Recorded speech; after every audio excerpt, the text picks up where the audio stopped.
Hello. Happy Thursday, everyone. It is February 11th, just a few days before Valentine's Day, and I was very much compelled to go live today.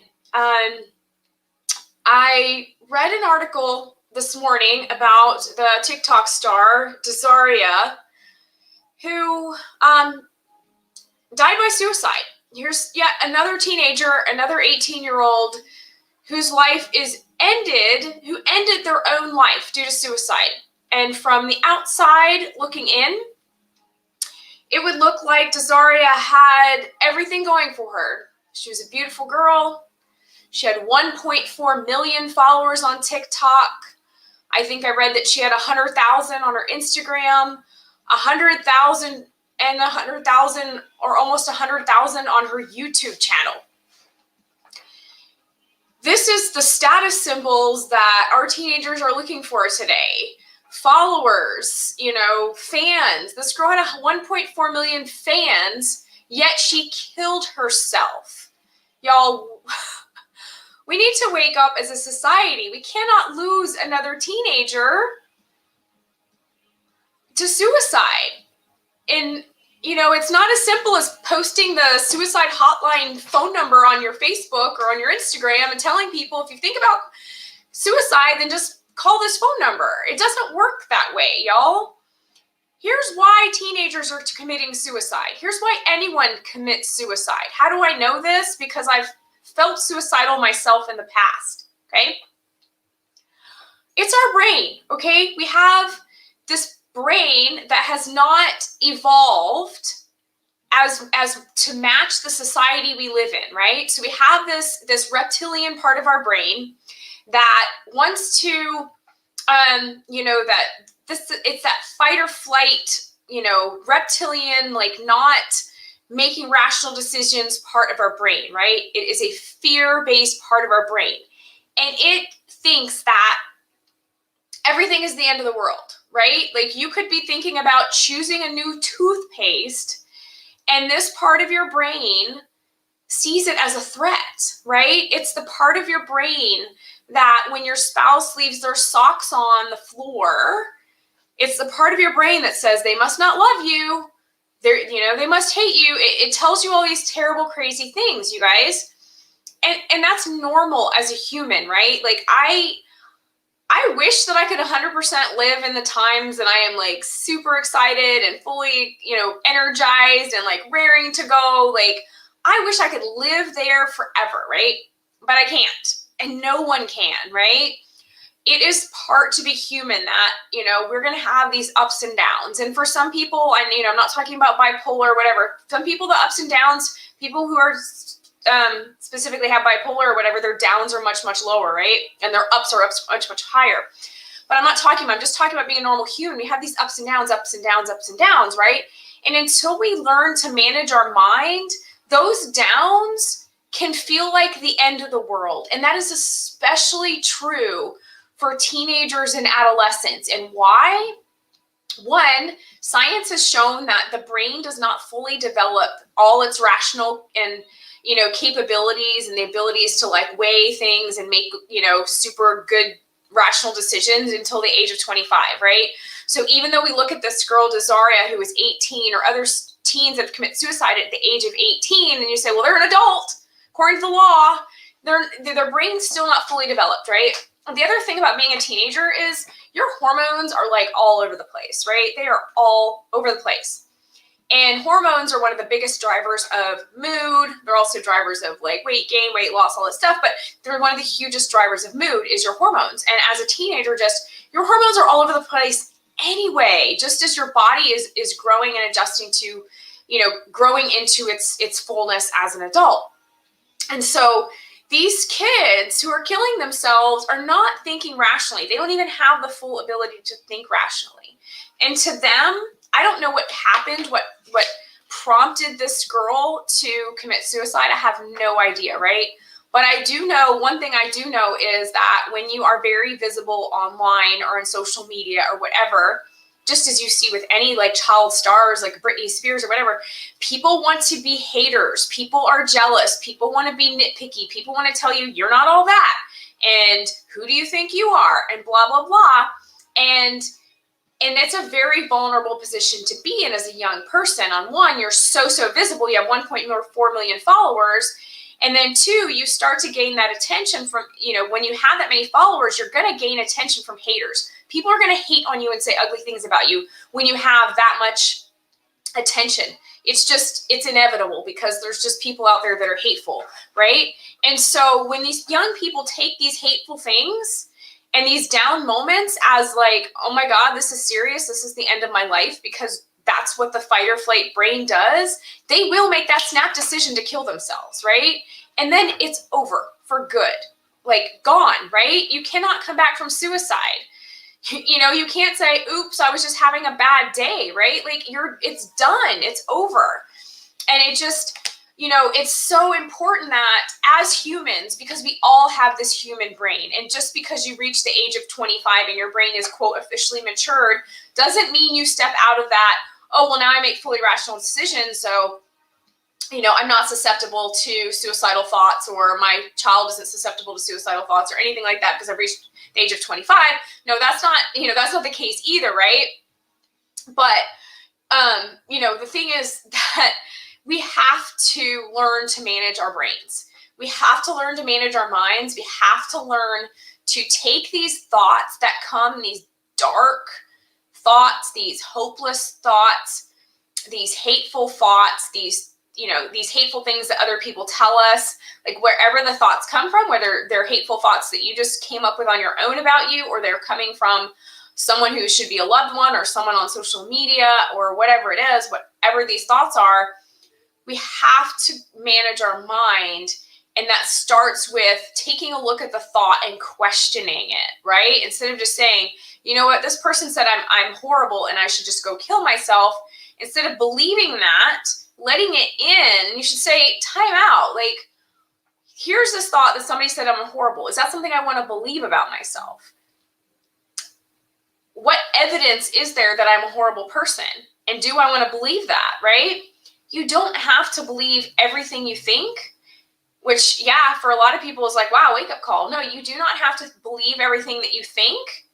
And you don't have to believe everything that other people tell you either. You can choose what to believe. It's just like if somebody came and told me right now, Lorna, why is your hair pink? And I would say, I would have the choice to look at myself in the mirror and say, I know my hair's not pink, it's black, right? Or I could say, oh my God, why do you think my hair's pink? Is my hair pink?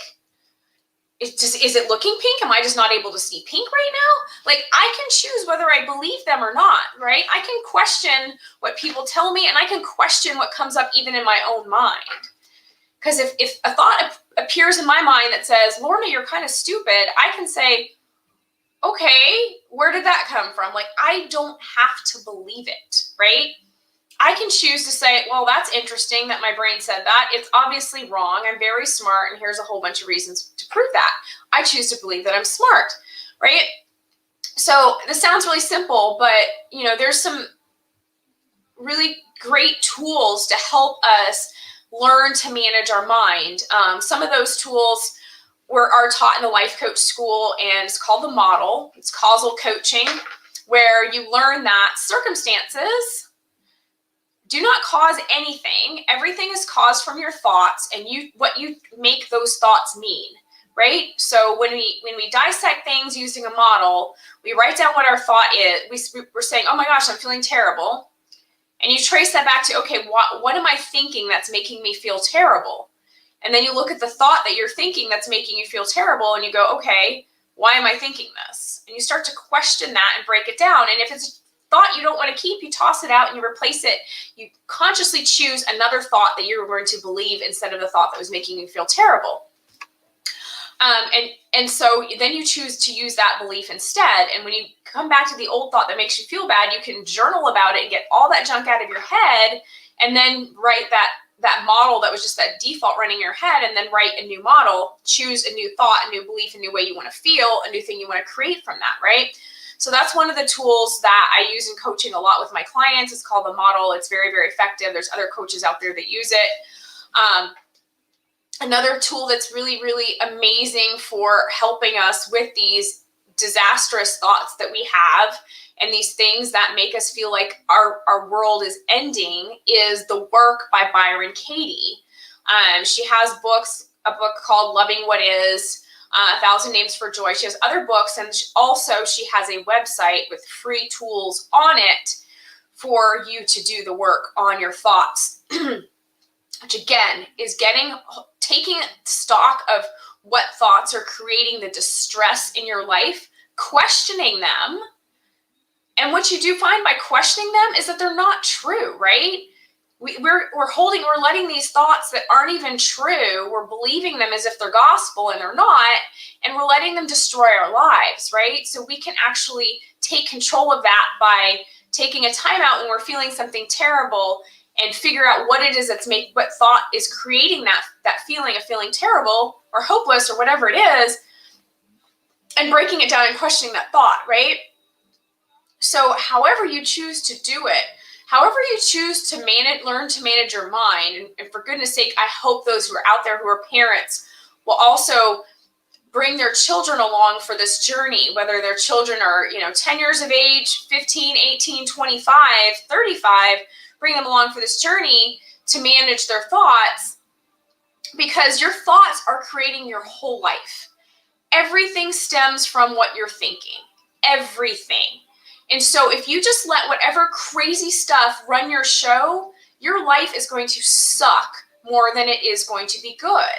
When you learn to question the thoughts that make you feel upset, that make you feel stressed, that make you feel anxious, that make you feel all the negative feelings, you learn to stop and question those thoughts and either run models on them, use the causal coaching tools, either with a coach or learning to self-coach, or using the work from Byron Katie or other similar tools. You can gain control of your mind and use it as a tool instead of letting it run you and run you ragged and run you into the ground. You can use your mind as a tool to create something amazing in this world, which is a life that you want to live, which is a happy life, which is a fulfilled life with an amazing career, amazing kids, amazing spouse, like whatever it is that you want to create. You can create that using your mind as a tool. But if you do not learn to manage your mind is going to run you into the ground in misery. And unfortunately, I'm going to pick on the medical community a little bit here right now because, and I'm not saying the whole medical community, but the mainstream, insurance, run medical community, it's all about, oh, what's wrong with you? You're anxious? Okay, here's a pill. What's wrong with you? Oh, you're sad? Oh, here's a pill. Here's a pill. Here's a pill. Here's a pill. It's not about actually solving the problem, right? I mean, it's a beautiful thing that there are doctors out there that are actually like holistic doctors, functional medicine doctors, chiropractors, other doctors that actually look for the cause of what people's issues are and look to solve that versus just papering over it with something that the pharmaceutical companies created. Those are the things that we need to take control of, our minds and our health and our mental health, and not by taking pills, right? By actually learning how our minds work, learning how that they are actually a tool, and you're learning how to use that tool, right? Think of your mind like a chainsaw, right? Like if you do not know how to use a chainsaw, and I don't, so don't hand me one. Like I could yank that cord, get that chainsaw going. I could accidentally cut my arm off, cut the tree down in front of the house I don't mean to cut. I could accidentally cut my head off. This thing's swinging around everywhere. Your mind is you not knowing how to use a chainsaw and somebody just giving you one and starting it up, right? If you choose to do it that way. But if you learn how to manage your mind with the tools that are available, either by hiring a coach who can teach you or reading the books, from Byron Katie and using the sources that are out there available at low cost or free or whatever on the internet to learn to manage your mind, then you say, hey, now I have a tool, this chainsaw, and I know that I can use it to cut down lumber, and I can cut that lumber and I can make a cool like log cabin, like a Lincoln log cabin with it, right? So do you want to make a Lincoln log cabin, or do you want to actually accidentally cut your arm off or your kid's head off as you're swinging around with a chainsaw, right? Like that's how it is with your mind.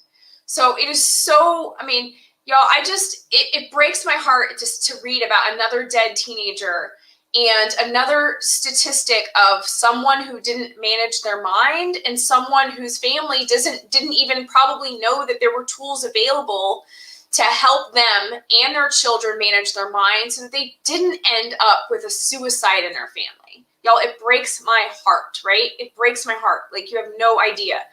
Like, our kids are our future, and that could have been the girl who was gonna, she could have been gonna cure some sort of rare cancer. She could have been somebody who was gonna save the lives of millions of children, and she's not able to because she committed suicide because she didn't know how to manage her thoughts and her brain.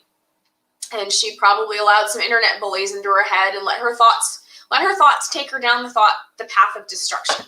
So I know I'm like talking without breathing, and this is just something that I'm super, super, super passionate about, you guys. Like, I don't want to see another dead teenager. I don't want to see another dead adult. I don't want to see another dead anyone who committed suicide or who overdosed on drugs or did something else like super self-destructive to injure or kill themselves because they didn't learn how to manage their brain. And the mainstream medical community only wanted to get out the prescription pad and write you something, send you on your way, hope it works. It's so unnecessary. There's so much unnecessary suffering in this world. And yeah, I would love to see it end, right? So learn how to manage your mind. If you want a coach, if you want someone who works with this day by day, who works with the tools of managing your brain day by day, you can book a free consult with me by texting MOON to 90407, which will get you my consult calendar, or you can DM me to book a free consult.